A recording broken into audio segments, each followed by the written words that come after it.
Voilà, donc je vais vous présenter un petit système que j'ai réalisé chez moi pour pouvoir alimenter, enfin pour pouvoir mettre en place un système d'alarme qui va d'une part avec ce capteur PIR détecter les mouvements. Voilà, donc on peut en passer, on peut en installer plusieurs dans toutes les pièces que l'on veut, donc ça coûte pas très cher. Ensuite, on a un détecteur de porte-fenêtre ouverte, porte ou fenêtre ouverte que voici. Donc voilà. Donc tout ça, c'est géré par un microcontrôleur. Et il y a aussi le petit truc bleu là, c'est le capteur de température. Donc on peut voir la même chose à l'écran, puisque c'est une page web hein, qui permet en fait de signaler l'utilisateur éventuellement d'une intrusion au niveau, là comme vous voyez, du capteur porte ouvert. Donc là, ça va devenir rouge si une porte est ouverte. Et le capteur PIR pour signaler un mouvement, enfin une intrusion. Et puis un capteur de température qui permet de donner la température. Bien sûr, tout ça, on peut le retrouver et puis on peut le paramétrer pour qu'on puisse avoir des notifications sur smartphone. Donc ça sera la même chose, sauf qu'on verra une notification arriver.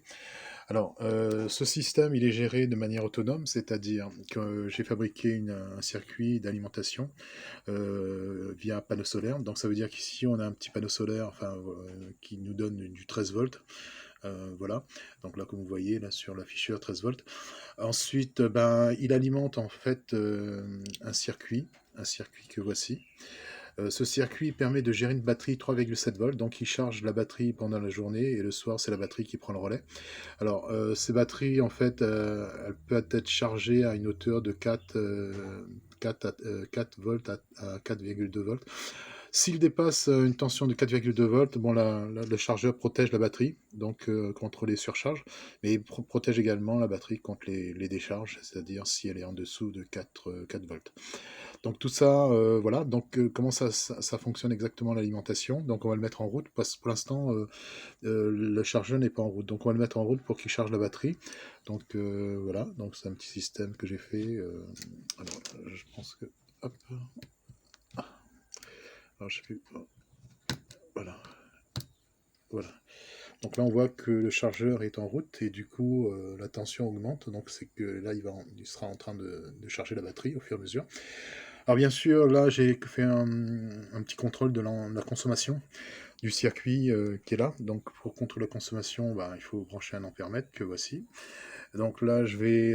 alors, comment fonctionne exactement cette alimentation? Donc la batterie se charge. Voilà. Donc le soir, bah, c'est la batterie qui prend le relais.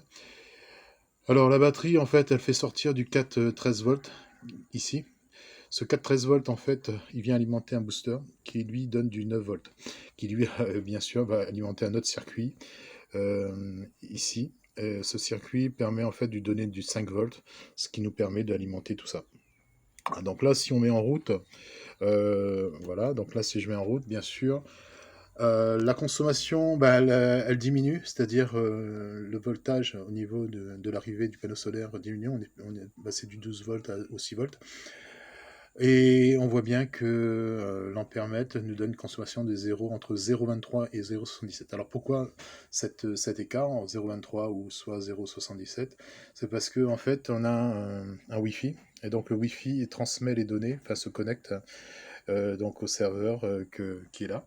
Alors là on peut regarder en fait que maintenant l'ESP, donc ce circuit-là, il est en online, c'est-à-dire qu'il est en route.